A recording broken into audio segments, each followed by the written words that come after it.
நீங்க ஜனவரி 26 CA foundation inter or final படிக்கிறீங்களா? உங்களுக்கான வீடியோ தான் இது.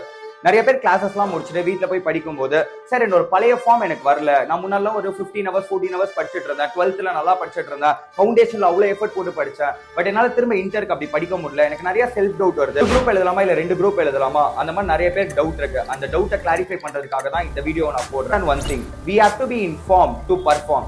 ஈவன் போலியே இருந்தா கூட அவங்க ஃபார்ம்ல இருந்தா மட்டும்தான் செஞ்சுரி அடிக்க முடியும். அதே மாதிரி தான் நம்மளும் நம்ம ஃபார்ம்ல வரதுக்கு மினிமம் 10 to 15 days அது எடுக்கும். நம்ம இப்பதான் வெறும் கிளாஸஸ் மட்டும் தான் பார்த்திருக்கோம், இது வரைக்கும் நம்ம படிச்சிருக்க மாட்டோம். இப்பதான் நம்ம படிக்க ஆரம்பிச்சிருக்கோம். நம்ம படிக்க ஆரம்பிக்கும் போது ஃபர்ஸ்ட் ஒரு 8 hours 10 hours தான் படிக்க முடியும். அதுக்கப்புறம் தான் நம்ம 14-15 hours நம்ம ஃபார்ம்ல வந்துட்டோம் அப்படின்னா 16 hours கூட நம்ம படிக்க முடியும். சார் நாங்க வந்து ஆவரேஜா வந்து ஒரு 16 hours படிக்கணும்ன்றாங்க, 14 hours படிக்கணும்ன்றாங்க, 12 hours படிக்கணும்ன்றாங்க, பட் எங்கனால 8 hours தான் சார் படிக்க முடியுது, ஒரு நாள்லாம் 6 hours தான் என்னால படிக்க முடியாது அப்படின்னு நிறைய பேர் எங்கிட்ட கேட்டிருந்தா நான் உங்ககிட்ட கிளியரா சொல்லிடுறேன். ஆவரேஜ் பேசிஸ்ல மட்டும் தான் 14 hours படிக்கணும்னு சொல்றாங்க.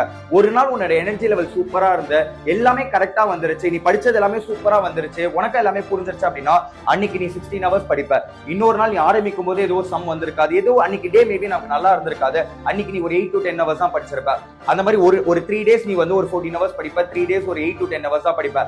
ஆவரேஜ் பேசிஸ்ல நம்ம 12 to 13 hours படிச்சிருவோம். உங்களுக்கு நிறைய செல்ஃப் டவுட்ஸ் வரும், நிறைய டிமோட்டிவேஷன் வரும். இதுக்கெல்லாம் நான் கிளாரிட்டி கொடுக்கறதுக்கு உங்க கூட நான் எக்ஸாம் வரைக்கும் இருக்கிறதுக்கு நெக்ஸ்ட் 3 monthsல யூடியூப்ல உங்களுக்கு வீடியோ போட போறேன். 2 days ஒன்ஸ் உங்களுக்கு ட்ராக்ல வச்சுக்கிறதுக்காக நான் வீடியோ போட போறேன். எதுக்கு சார் நான் உங்களை ஃபாலோ பண்ணேன், என்ன சார் பர்பஸ் அப்படின்னா, நான் என்ன எக்ஸ்டர்னல் மோட்டிவேட்டர் அவ்வளவு நான் கிரேட்டா இருந்தா கூட நான் சொல்றது ஒரு வாட்டி தான் உங்க மைண்ட்ல போகும். பட் உங்க மைண்ட்ல நீங்க ப்ராசஸ் பண்றது, ஐயோ நான் வந்து உன்னால பண்ண முடியும்னு நான் சொன்னேன்னா அது ஒரு வாட்டி தான் உனக்கு போகும். ஐயோ நம்மளால பண்ண முடியாது, ஐயோ 2 குரூப் எழுதணுமா, அந்த மாதிரி உனக்கு நிறைய செல்ஃப் டவுட்ஸ் வரும். அதெல்லாம் உனக்கு கிளியர் பண்றதுக்கு நான் ரெகுலரா வந்து உனக்கு மோட்டிவேட் பண்ணிட்டே இருந்தா மட்டும்தான் உன் மைண்ட்ல பாசிட்டிவிட்டி போக போக உனக்கு செல்ஃப் டவுட்ஸ் எல்லாமே அப்படியே கீழே போயிடும்.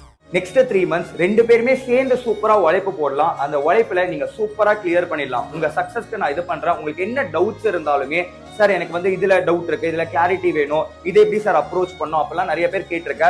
அதுக்கு நீ கமெண்ட்ல கிளியரா போட்ட அப்படின்னா நான் ஒரு 2 to 3 daysல உனக்கு வீடியோவா நான் போட்டுருவேன், இந்த மாதிரி ஷார்ட்ஸ்ல போட்டுருவேன். ஸோ இங்க ஃபாலோ பண்ணுங்க. உங்களுக்கு வேற ஏதாவது டவுட்ஸ் இருந்தா கமெண்ட்ல போடுங்க. Thank you so much sir.